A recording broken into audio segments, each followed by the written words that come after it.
कहानी का नाम सीमा के उस पार। सीमा पर गोलियों की आवाज दिन रात गूंज रही थी। धुआं, चीखें और मौत की खामोशी हर तरफ पसरी थी। मगर इन सब के बीच दो दिल धड़क रहे थे, एक भारत में और एक पाकिस्तान में। रामू काका राजस्थान के एक छोटे गांव में रहते थे।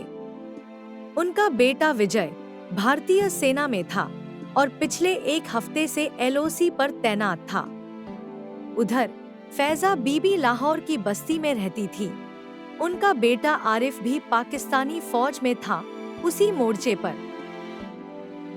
दोनों माँ बाप एक ही चीज के लिए दुआ कर रहे थे, बस मेरा बेटा सही सलामत लौट आए। एक रात एलओसी पर जब भारी गोलीबारी हो रही थी, विजय और आरिफ आमने सामने आ गए।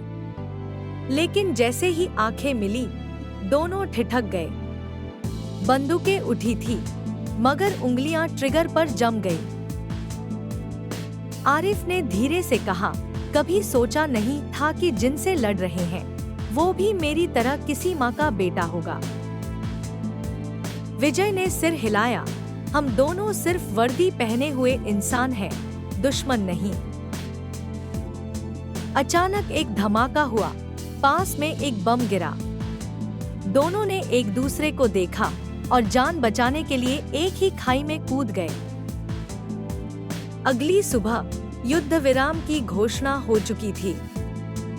दोनों अपने अपने कैंप लौटे, मगर कुछ बदल चुका था। कुछ दिनों बाद रामू काका के घर एक खत आया, पाकिस्तान से। फैजा बीबी ने लिखा था, आपका बेटा मिला मेरे बेटे को।